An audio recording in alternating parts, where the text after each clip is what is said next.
nuestro amigo que viene de Keck School of Medicine of USC, y el doctor Cacciamani, vamos Giovanni, viene a dar una conferencia a nombre de la Sociedad Europea de Urología, EAU, European Association of Urology, choosing him to be the representative and give us a presentation, a very nice one, because this guy is very special. He's the future. We are the old ones. So come on, friend.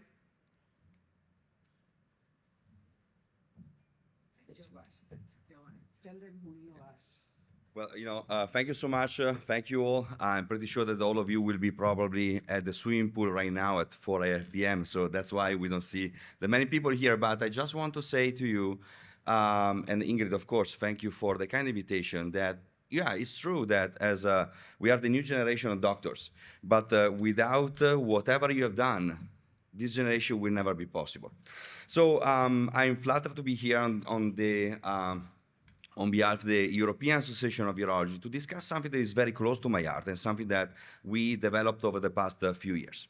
And what we feel that is very important to be embraced right away. The future is now. And artificial intelligence is not something that will replace us, but those of us who will use AI properly will replace those who don't. We are doctors. We are basically facing one of the most important crises in medicine. The number of physicians is decreasing. The number of population, thanks to the medicine, the progresses of medicine is increasing.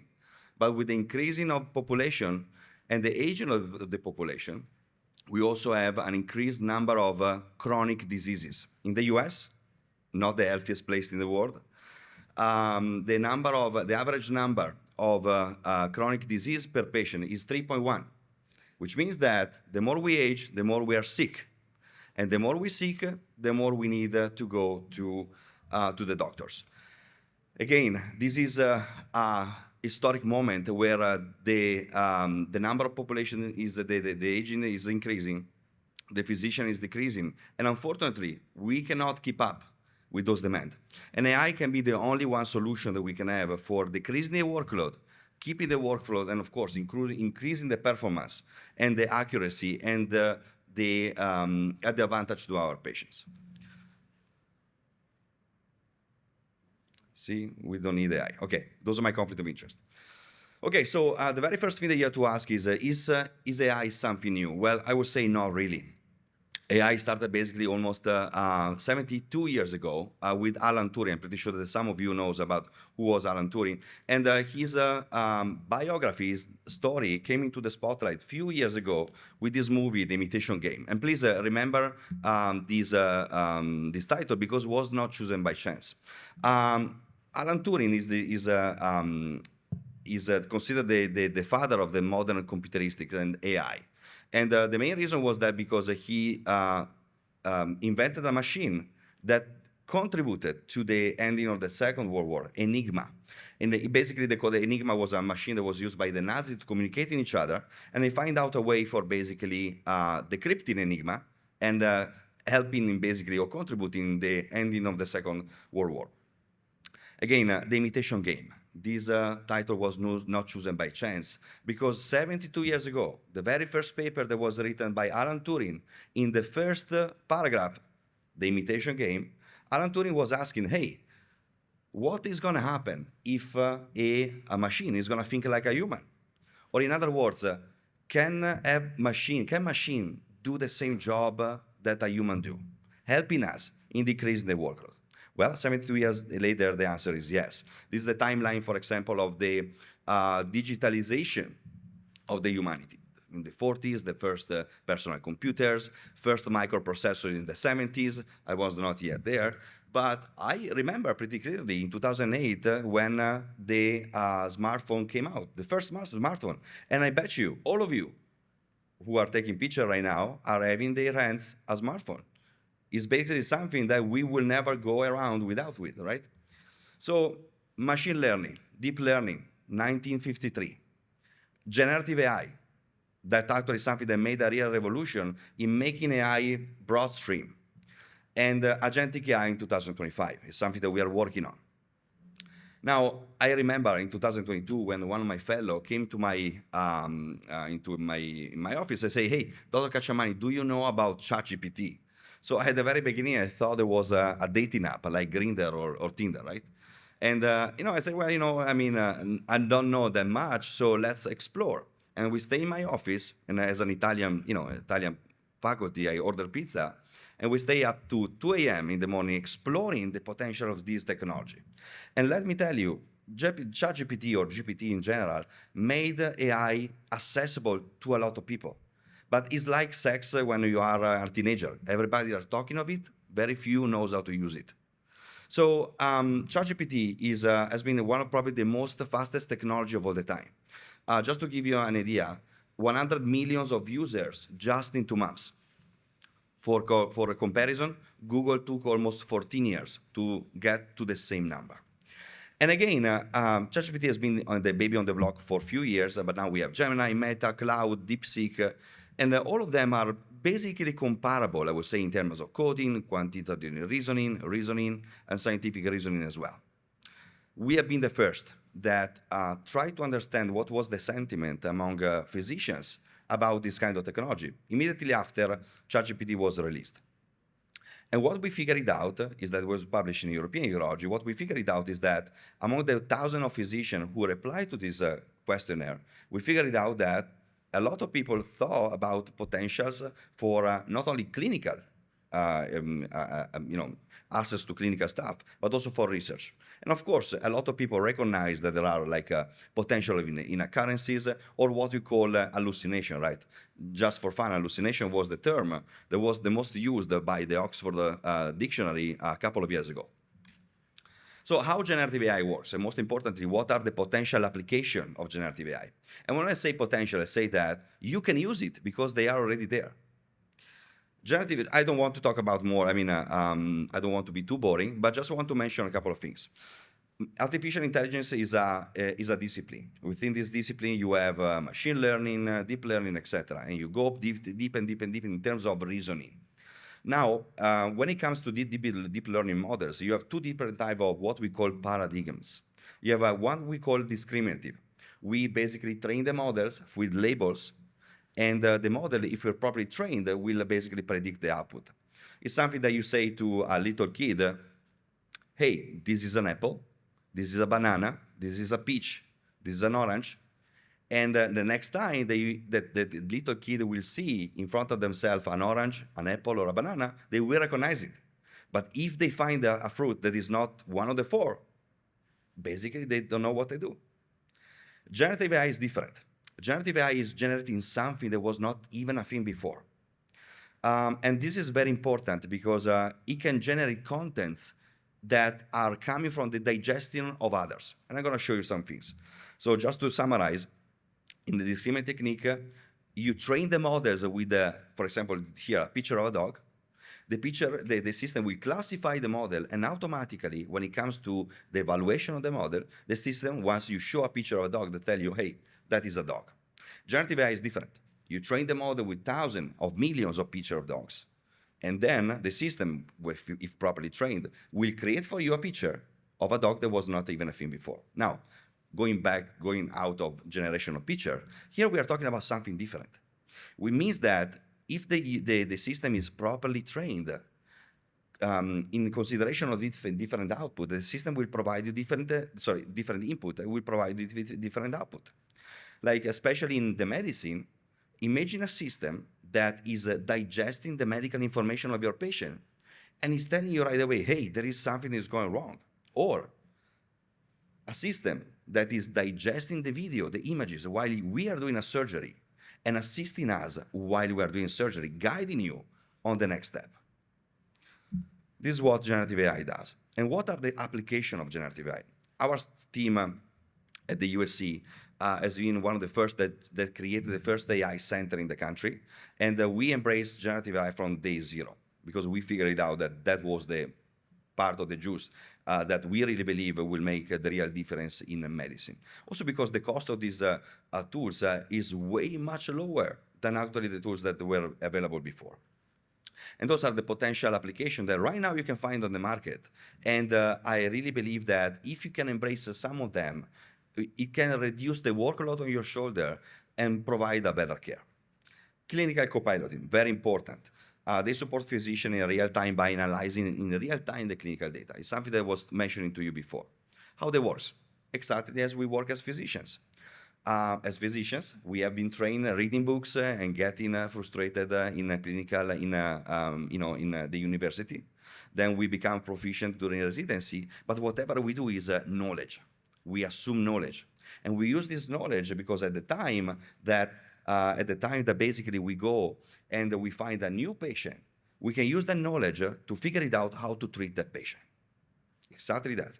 Nothing like that. At the end, AI is literally trained as we are trained to do a task.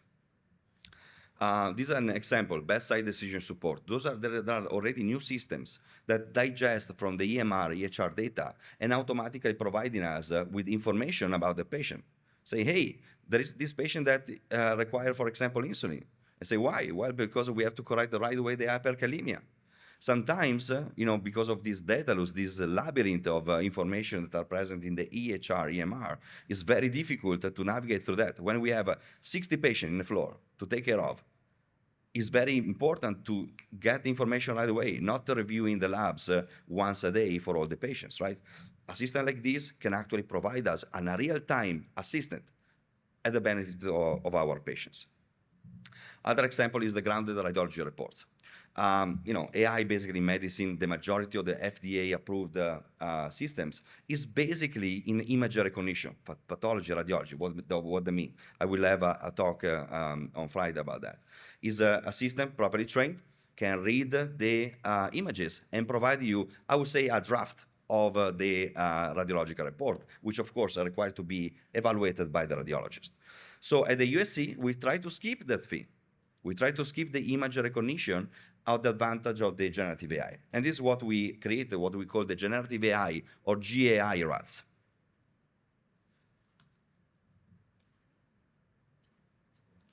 Can you put the audio? So this is a system that we created. You upload the icons of your MRI and automatically, basically, the system will interact with you. About the content of this image. Okay, what would you like to discuss about the image? What is this image? This appears to be an axial MRI image. Based on the anatomy visible, it's a view of the lower abdomen and pelvis. What am I pointing at right now? Just an example. I don't want to go too much over that. But again, this is about the content of it. Okay, this is basically a system that automatically is basically providing you a real-time assistance, like a radiologist. How many times happen to us that we see a patient from outside and we go to the second floor where usually the radiologists are asking, hey, can you please check for me this MRI? I mean, all the time we have to ask them to do something more. And again, this is just an example. Augmented procedure is another example. As I was saying, the system is digesting the real-time videos while you are doing the surgery or endoscopical evaluations, and automatically is telling you where to cut or navigating you through difficult surgeries. For example, in cases that we have a patient with an hostile abdomen after chemotherapy or other type of surgeries. Other application is a streamlining of workflow. This is very important. We are trained to taking care of our patients, okay? But how many times happen to you that you are in clinic and you have slots of 20 minutes, because this is what the institution give us, and in 20 minutes they expect that we make a diagnosis, talk to the patient, talk to the family, write it on a computer, and basically making a bill for the insurances. We are trained to taking care of patients. We are not taking care of all the other bullshit. We have to bring back the joy of practicing medicine. And the AI is the excellent example for doing that. Just an example is those slot, right? So we talk to the patient, and sometimes we are in front of our computer, and we talk to a computer. So that is a barrier, a physical barrier, and is not good for us. And let me tell you, part of my job has been always checking how patients are going to the internet to find information about their health. And we know that they are going all the time to Dr. Google. And sometimes we feel that we are the second opinion and not even the first one. Sometimes I have patients that come to me and say, hey, I have a prostate cancer. I say, what? Yeah, I check on Google and I figured out, okay, so why you're here, right? So and unfortunately on the internet, there are plenty of misinformation. So one of the things that we have to do as physicians is dedicating more time to discussing to our patient about their diseases. At the end, for us, if that is gonna be the second, the third, the seventh prostate cancer for one day, for them is once in a life. And they deserve to have the kind of dedicated time to assimilate what is happening and providing, all the questions to us in order for avoid the pernicious trap of the fake news that we have always around the corner. So again, this is something that happened to all of us, right? So, and this is basically the 20 minutes. We have 50 minutes to do documentation time, 5 minutes to discuss to our patient. But what I'm gonna tell you that with AI, actually, we can switch this. And we can bring to 5 minutes of documentation time and 15 minutes with our patient. And let me make a bold statement. Let's go to 2 minutes. Well, this is possible thanks to what we call the agentic ambient AI scribes. It's now a reality. It's something that you have on in your clinic. Those are systems that are trained on a microphone. You discuss basically with your patient. The information are going directly into the cloud, and the cloud is giving you back basically the evaluation of your patient right away with a very high accuracy. That is saving a lot of time, a lot of documentation time.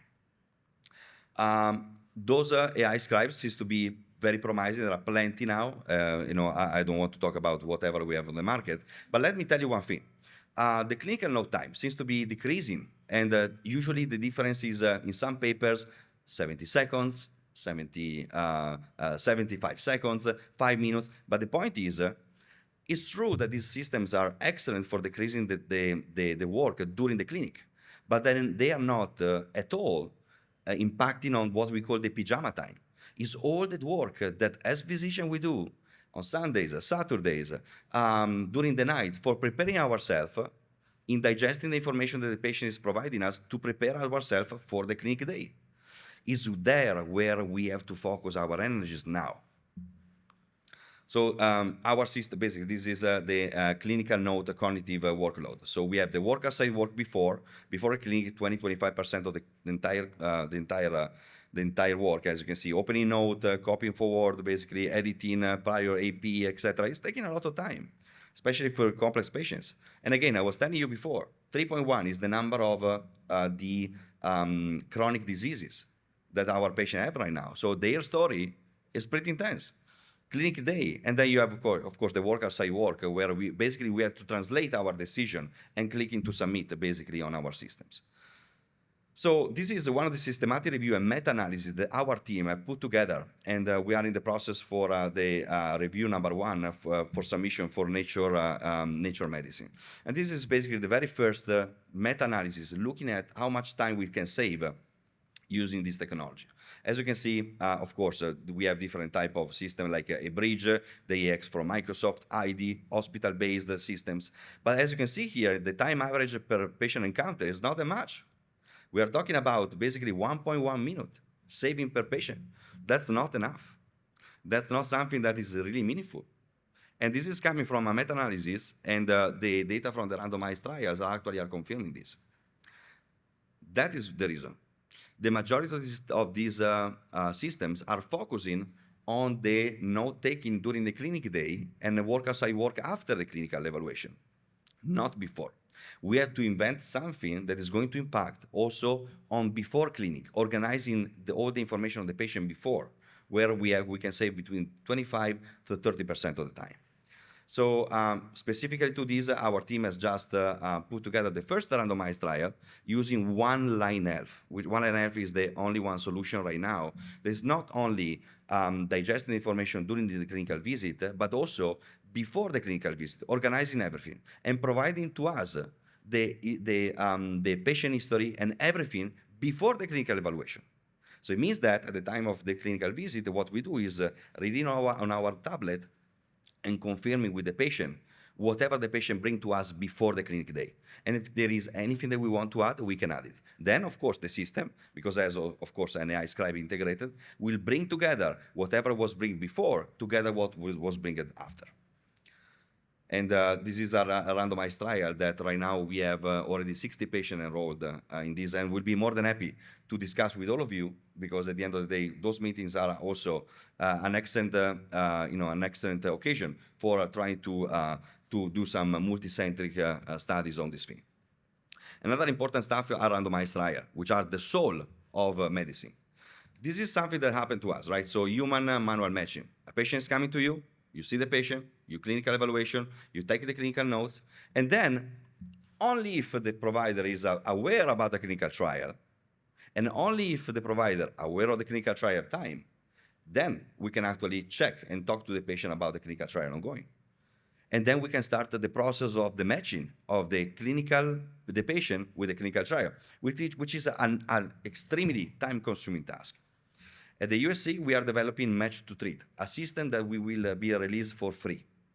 It's a system that automatically is digesting the medical information from the clinical visit, and automatically is double matching with clinicaltrial.gov and give you back the list of clinical trials that your patient could potentially be eligible in 8.3 seconds.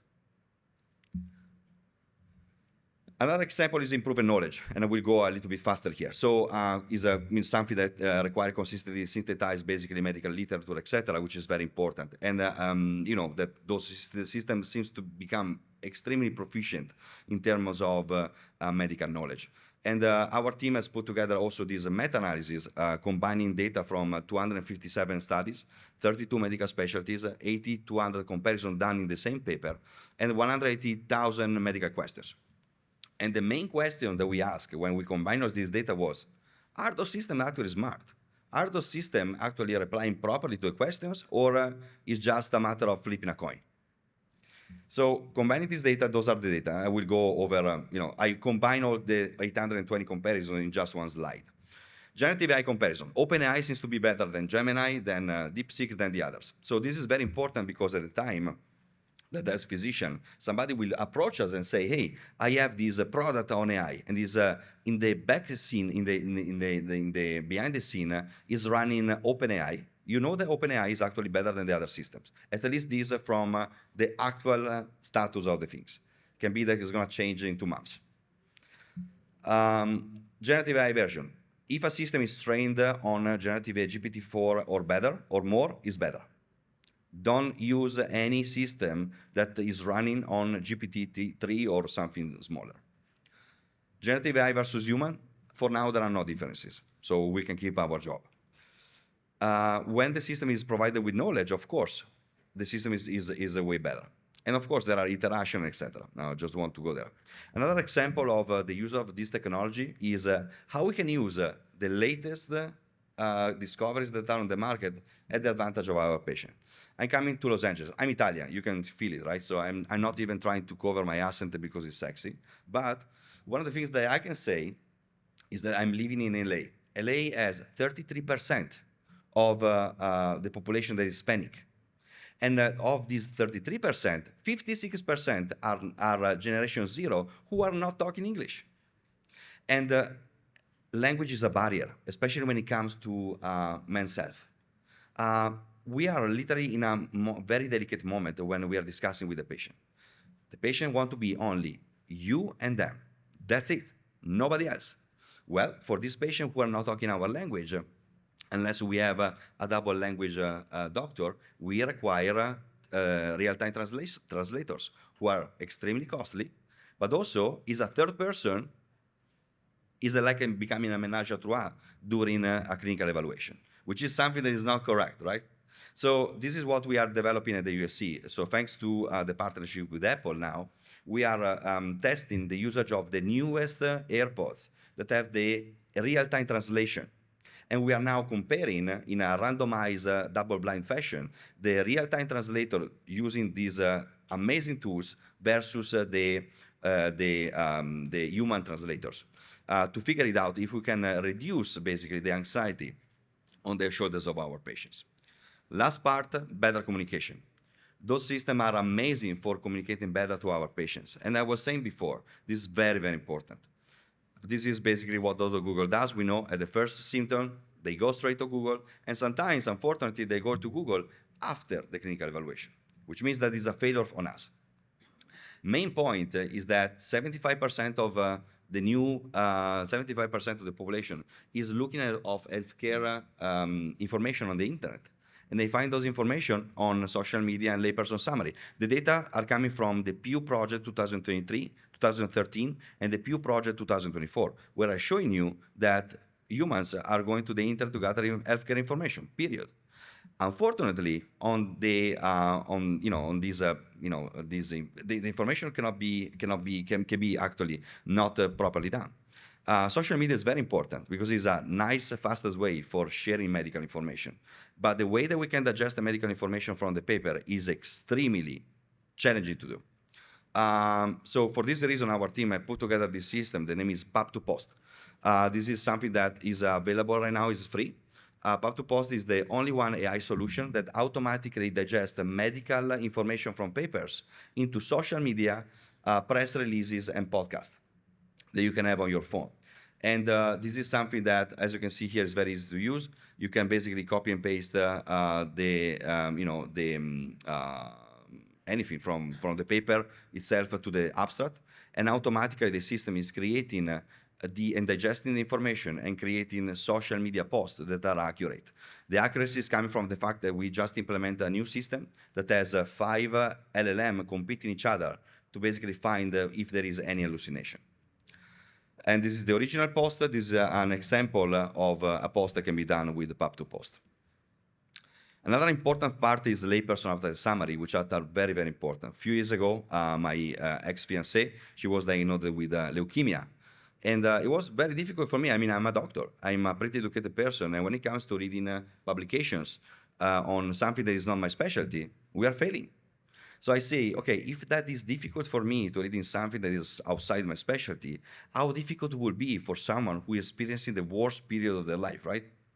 Well, part of that is part of the things that we are developing is also a way for digesting the complexities of the information on layperson after summary. This is just an example. I'm just going a little bit over that. This was cited in Time magazine. And our system is basically part of this a new initiative. The name is the Bridge AI initiatives, where basically we are digesting all the information. We have several randomized trials ongoing. Some of them have already published. But as you can see here, in the generative AI layperson avatar and summaries, what we do is digesting all the medical information. 3 LLM under the same software that we created are able now to create the layperson avatar and summaries that we really believe are very, very important to be provided to our patients. And those are some of the publications that we some of them are under review, some of them are just also published. Concluding, this is just the numbers. Don't want to go over that because Ingrid is telling me stop. So I just want to show you the last thing, which is this one. The name is also better communication for physicians. We are surrounded by things to do. These are the numbers. 46,000 are the number of journals in academia. 8.1 articles per day, per year. And we receive almost 50 emails every day. If there is a journal that is sending you like a newsletter, you're not going to read it. Very simple. How many times happened to you? They are just there in your mailbox, just making mold. So how cool would be if we can find a way for sending on your phone right away when a paper of your interest is published. So these are the numbers, millions of articles, newsletter, professional, we don't have time to digest the information. I don't have the time. And most importantly, there is a lag between the publication and the reception of the information.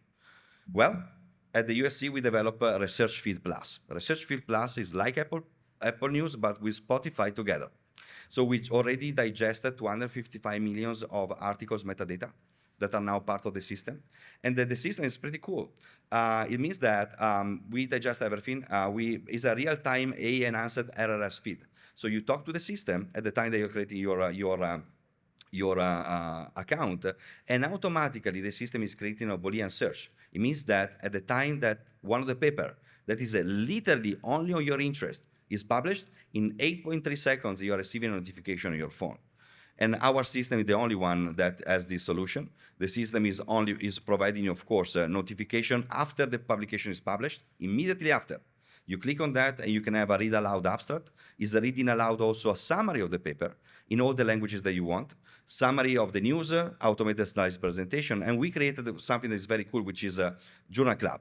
It means that you can follow me and seeing what I'm reading, and basically getting the same knowledge that I get on a daily basis.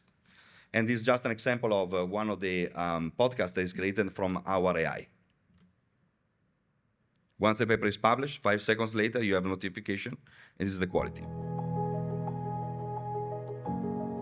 How AI Enhances Readability Without Sacrificing Accuracy by Cacciamani and colleagues. I have to use one of my presentation, of course, but you can do that also in Spanish. Una mejor ciencia es ciencia más comprensible por Cacciamani y colegas. This is something that is done in 5 seconds immediately after the paper is published. Again, those are the generative AI application. And even though the big guys like Bill Gates, Elon Musk, Robert Nielsen are telling us, hey, physician can be replaced, I don't think so. At the end of the day, generative AI will not replace urologists or physicians, but for sure, those of us who will use it will replace those who don't. Thank you so much.